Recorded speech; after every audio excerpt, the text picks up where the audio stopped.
అరే నమస్తే అండి. మీరంతా హెల్దీ లైఫ్ కోసం ఎన్నెన్నో ప్రయత్నాలు చేసుకుంటున్నారా? పప్పు, ఉప్పు, చక్కెర అన్నీ బ్యాలెన్స్ చేసుకుంటున్నారా?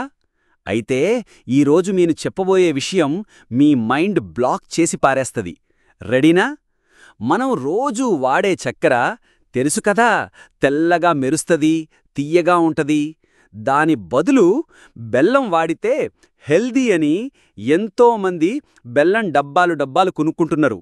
ఆరోగ్యానికి మంచిది కదా అని ఇంట్లో పిల్లా పాపలకి అన్నిటిల్లా బెల్లమే వేసిస్తున్నారు. కాని ఇది నిజమా? బెల్లం నిజంగానే చక్కెర కంటే గొప్పదా?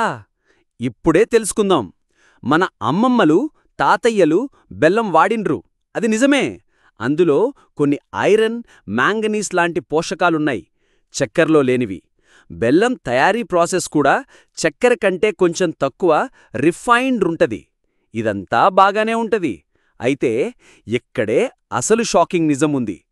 రెండు బెల్లం ముక్కలు పక్కపక్కన పెడితే అవేం పోషకాలు పీల్చుకోవో తెలుసా? బెల్లం ముక్క తిన్నా, చక్కెర ముక్క తిన్నా మన ఒంట్లోకి పోయినంక రెండూ ఏం చేస్తాయి? రెండూ రక్తంలో షుగర్ లెవెల్స్ను రాకెట్ స్పీడ్లో పెంచుతాయి. అవును, మీరు విన్నది నిజం. బెల్లంలో 90% దాకా సుక్రోజ్ అనే చక్కెర ఉంటది. తెల్ల చక్కెరలో కూడా అదే సుక్రోజ్.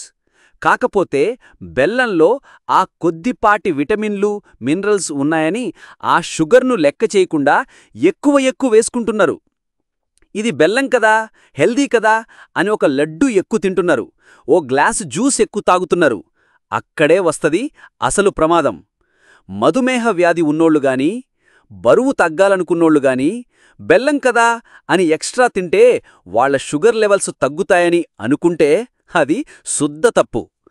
బెల్లం తీయగా ఉందంటే దానిలో చక్కెర ఉంది అని అర్థం, అంతే. సో అసలు పాయింట్ ఏంటంటే బెల్లం కూడా షుగరే. తెల్ల చక్కెర బదులు బెల్లం వాడచ్చు, కాని అది హెల్దీ అని ఎక్కువ తినడ్డు. ఎంత మోతాదులో తీసుకుంటున్నామనేదే ముఖ్యం. దేన్నైనా మితంగా వాడితేనే ఆరోగ్యం. ఈ షాకింగ్ నిజం మీకు నచ్చిందా? అయితే లైక్ చేయండి, 10 మందికి షేర్ చేయండి. మరిన్ని ఇలాంటి ఇంట్రెస్టింగ్, షాకింగ్ హెల్త్ విషయాలు తెలుసుకోవాలంటే మా ఛానల్ని సబ్స్క్రైబ్ చేసుకుని గంట సింబల్ నొక్కడం మర్చిపోకండ్రి. ఇంకో వీడియోలో మళ్ళీ కలుద్దాం. నమస్తే.